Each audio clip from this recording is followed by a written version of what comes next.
folks. This is a photo of a Homestead police officer named Anthony Green. This guy has shot 6 people, all black men. Killed 3 of them in his 10-year career.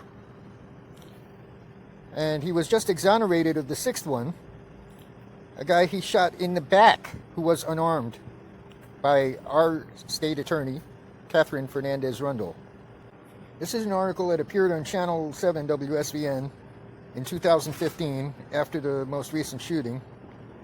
Rundle's been investigating it since then and just issued her closeout memo and wrapped it up today without filing any charges or finding any wrongdoing by the police officer. The article basically details a protest that went on at Homestead City Hall on July 29, 2015, where people called for this officer to be fired. This is a picture of the police chief at Homestead, who happens to be black. Now I'll read you the article on the exoneration at Rundle's closeout memo that appeared on Channel 10 today. The first page gives a decision. Homestead police officer Anthony Green was legally justified in the use of deadly force in the killing of Edward Blanton Foster III in Homestead on July 2015. The 25 pages of the closeout memo unspool the evidence and the witnesses and the officer's version of what happened. Green was answering a call about a man with a gun. Foster fit the description and ignored orders. Green shot Foster at least 6 times, including in the back. The family's version is starkly different. That closeout memo is false, Foster's sister Crystal says. It's not accurate and we are angry. My brother was shot multiple times in the back. My brother didn't have a gun. The family drove much of the attention of the case over the past 5 years. They provided extra witnesses' names to prosecutors even as they were ready to close out 2 years ago. We did what detectives were supposed to do, Foster's sister Andrina said. We got in the streets and did the groundwork. The memo shows that prosecutors worked as recently as last summer, that some witnesses did not cooperate, contradicted evidence, and at least one admitted to false statements. Foster's death was Green's 3rd fatal on-duty shooting. The 3rd time it was cleared as justified. When have you ever heard one officer justified in shooting more than 3 people? Andrina Foster said. After the requisite desk duty, records show Green was given a pay raise. Homestead Police Department says he was moved to the Detective Bureau to limit contact with the public. Wednesday, the police department, which is not part of the officer-involved shooting investigation nor the closeout memo, issued the statement. Yesterday, the Homestead Police Department was advised by the Miami-Dade State Attorney's Office that they have concluded the review of the police-involved shooting that took place on July 15, 2015, involving Homestead Police Officer Anthony Green and Edward Foster. The Miami State Attorney's Office concluded that Officer Anthony Green was legally justified in discharging his firearm. Since the incident, the Homestead Police Department has remained absent from the investigation, which was conducted by the Miami-Dade Police Department and the Miami-Dade State Attorney's Office. To be clear, any loss of life is tragic, and we hope the conclusion of the investigation will bring closure to all parties involved. Signed, Sergeant Fernando Mo Morales, Homestead Police Department Public Information Officer. Foster's family last July filed a civil lawsuit. Now here you see Rundle's closeout memo in its entirety, all 25 pages of it. I'm not going to read it to you. You guys can stop the film and read it, because I let each page display for about 10 seconds before it goes to the next one, so that gives you plenty of time to stop the film and read it, and then start the film again until it goes to the next frame. And if you don't feel like reading the memo, skip ahead to the 7-minute mark, and there's about 2 minutes of important commentary there before the end of the clip.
Now, Al Roll's been the chief in Homestead for a long, long time. He's the nephew of Esther Roll, who played Jimmy Walker's mother on Good Times in the 1970s. She also played Maud's maid, Florida. Now, he's the guy who was responsible for having that guy arrested for trying to record his own interrogation. And Rundle had no problem prosecuting Mr. McCullough for that. Roll says he stands behind Green completely. He thought he was justified in everything he did, and that Green is one of his finest officers. Now, the evidence was clear and undisputable. The first shot hit this man in the back, and he was shot 6 times, and he was not armed. Rundle somehow managed to explain that away in her closeout memo. Well, I guess we can expect a whole bunch of Black Lives Matter protests to go on this weekend. And the timing of this couldn't be better because Trump and Biden are both coming to town in 2 days for a debate. And if there is one bright side in all of this, it's that the family can now proceed with their civil suit, which has been on hold for 5 years while the investigation was being completed. So hopefully the Fosters will finally be able to get some closure and some compensation on this matter. Well, have a good one.